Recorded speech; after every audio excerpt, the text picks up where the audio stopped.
seja muito bem-vindo ao Física em Box. Aqui, professor Carlos Mainardi, muito honrado com a sua presença.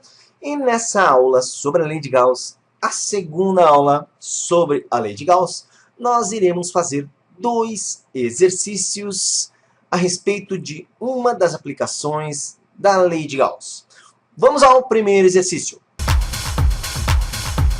Um elétron é liberado a partir do repouso a uma distância perpendicular de 1 centímetro de uma barra não condutora retilínea muito longa, com uma densidade de cargas uniforme de 5 microcoulombs por metro.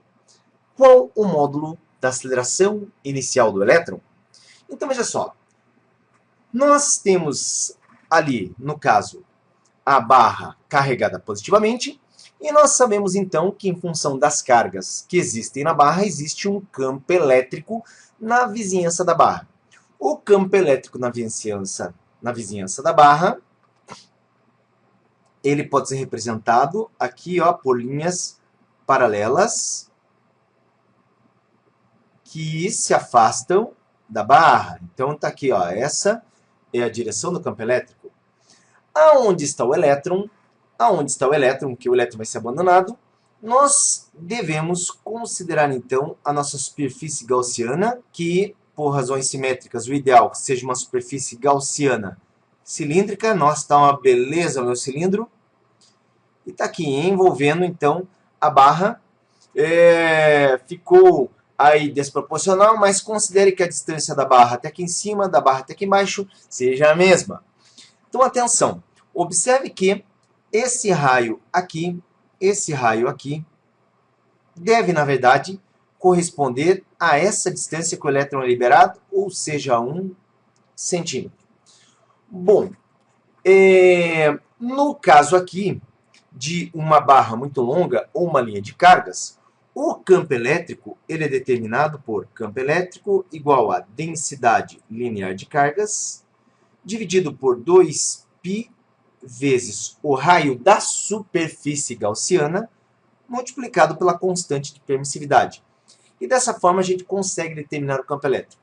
Bom, com o objetivo de saber o campo elétrico aqui, nós queremos descobrir a aceleração do elétron. Bom, uma coisa é importantíssimo saber, aqui a gente já sabe que a linha de campo, deixa eu representar aqui nesse ponto. Então, se a gente representar o vetor campo elétrico, o vetor campo elétrico está apontando verticalmente para cima, mas como isso aqui é uma carga negativa, um elétron menos que colocado nessa posição, o que acontece? O que acontece é justamente que a força, né, que vai agir sobre o elétron, ela está em sentido oposto, está para baixo. E nós podemos aqui justamente relacionar campo, força e carga através da seguinte equação, em que a força é igual ao produto do campo vezes a carga. Porém, a segunda lei de Newton diz que força é massa vezes aceleração. Então, do conjunto das duas equações, já que força é o campo multiplicado pela carga, ou pelo módulo da carga, e força é massa vezes aceleração, observe que nós podemos igualar, de forma que temos aqui massa vezes aceleração igual a campo elétrico vezes a carga, ou o nosso objetivo sendo determinar a aceleração, E vezes Q, dividido por M. Então, onde o campo elétrico vai ser obtido aqui, por essa equação, que está associado à linha de cargas infinita, a carga é a carga do elétron, 1,6 vezes 10 elevado a menos 19, e a massa é a massa do elétron, 9,11 vezes 10 a menos 31. Então, inicialmente calculando o campo será igual densidade linear, observe que isso aqui foi fornecido no problema, 5 micros, 5, 10 a menos 6 coulombs por metro, e no caso, 2 vezes o valor de π, o raio, que corresponde a 1 centímetro. 1 centímetro transformado em metros é 10 a menos 2. Multiplicado ainda pela constante, 8,85, 10 elevado a menos 12. Bom, gente, essa conta, ela apresenta como resultado um campo de, no caso, 8,99 vezes 10 elevado a sexta newtons por coulomb. Tá? E uma vez que a gente conhece aqui o valor do campo, conhecemos o valor do campo, nós agora vamos determinar a aceleração. Então acompanhe aqui comigo, a aceleração é igual ao campo 8,99, 10 elevado a sexta, multiplicado pela carga 1,6, vezes 10 elevado a menos 19, carga do elétron, pela massa 9,11, 10 a menos 31, chegando numa aceleração para o elétron de 1,58, eu já bati na calculadora, vezes 10 elevado a 18 metros por segundo ao quadrado. Tá? Bom, deixa eu dar um destaque aqui nessa resposta. E tá aí, a primeira questão resolvida. Eu falei que nós temos duas questões nessa aula. Vem comigo para a segunda questão. Na segunda questão, a figura mostra uma seção de um tubo longo de metal de paredes finas com raio de 2 centímetros e uma carga por unidade de comprimento de 4 vezes 10 a menos 8 coulombs por metro. Determine o módulo E do campo elétrico a uma distância radial que corresponde a metade do raio do tubo e o dobro do raio do tubo. E ainda, faça um gráfico do campo em função de R, desde 0 até 2R. Gente, aqui você tem uma figurinha do tubo, e eu coloquei aqui também o tubo, de forma que, no primeiro item, observe que esse raio aqui, que é o raio da superfície gaussiana, que nesse caso seria ótimo, né? Ou essencial que ela seja uma gaussiana cilíndrica. Essa gaussiana, quando nós traçamos, ela corresponde a isso aqui, ó. Deixa eu desenhar a superfície gaussiana, então, é um cilindrinho dentro do cilindrão. E esse cilindrinho aqui, ele tem o raio que é R sobre 2. Mas observe que o meu cilindrinho, que representa a superfície gaussiana, não envolve carga alguma do tubo. E se não envolve carga alguma do tubo, vamos lá. O fluxo elétrico, ele é a carga englobada dividido por E0, o que dá para nós uma resposta zero. Se o fluxo é zero, o campo, no caso, ele corresponde então a zero, respondendo aqui, ó, a letra A. Ou melhor, já que eu fiz essa conta, vamos aqui respondendo aqui a letra A. O campo é igual a zero. Porém, deixa eu trocar a cor da minha caneta aqui. Agora, o raio da gaussiana é 2 vezes o raio. Então, eu vou fazer aqui um tubo maior. Tá? E essa é a superfície gaussiana. Agora, veja aqui,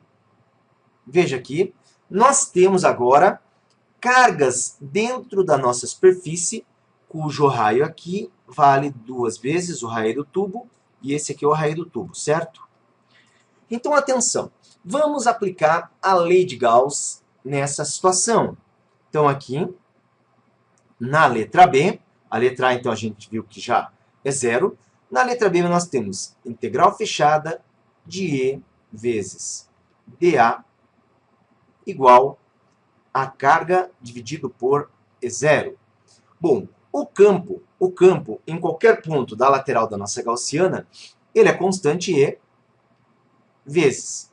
E aqui nós temos justamente, né, que avaliar, no caso, qual seria a intensidade do campo, né, no ponto 2R. Aqui, como o meu tubo é carregado positivamente, o campo aponta aí para fora. Se fosse lá em cima, apontaria assim. Tá ok? Então, nesse caso, eu tenho aqui a lateral de um cilindro, onde a área da lateral de um cilindro corresponde a 2π, no caso R, que é o raio da gaussiana, vezes L, que é o comprimento. Bom, qual é a carga? Observe que esse problema ele não fornece a carga, ele fornece aqui a densidade linear de cargas. Porém, lembre-se que a densidade linear de cargas é uma razão da carga distribuída ao longo do cilindro pelo comprimento do cilindro. De forma que eu posso dizer que a carga, então, é um produto do comprimento L pela densidade linear de cargas. Opa! Onde eu tenho aqui Q, e eu posso substituir por lambda vezes L, E0, simplificação de L com L, e observe que isso aqui me gera a seguinte equação, em que eu tenho o campo, ele é igual a lambda sobre 2πr0. Agora, olha bem, a questão anterior, que a gente pegou uma linha de cargas infinita, já foi usado o campo elétrico exatamente essa equação para fazer o cálculo. Então, observa que, no caso do tubo, né, muito longo, o comportamento esperado é exatamente igual a uma linha de cargas. Então, por isso que deu a mesma equação. Nesse caso aqui, então, vamos fazer o cálculo. O campo elétrico corresponde à densidade 4, 10 a menos 8, dividido por 2π. Observa que o raio aqui é 2 centímetros, então é 2, transformado para metro, 2 elevado a menos 2. E 8,85 multiplicado por 10 a menos 12. Esse cálculo agora é só bater na calculadora e ele gera uma resposta que dá 1,79 vezes 10 elevado a quinta newtons por coulomb. Eu já fiz esse cálculo, então, na calculadora para você. E esse corresponde ao valor do campo elétrico aqui, quando a gente considera a gaussiana, que tem um raio, 2 vezes o raio do tubo. E o item C vai ficar apertadinho aqui, onde ele pede o seguinte, para a gente construir o gráfico do E em função, né, do raio Rzinho, desde 0 até 2R.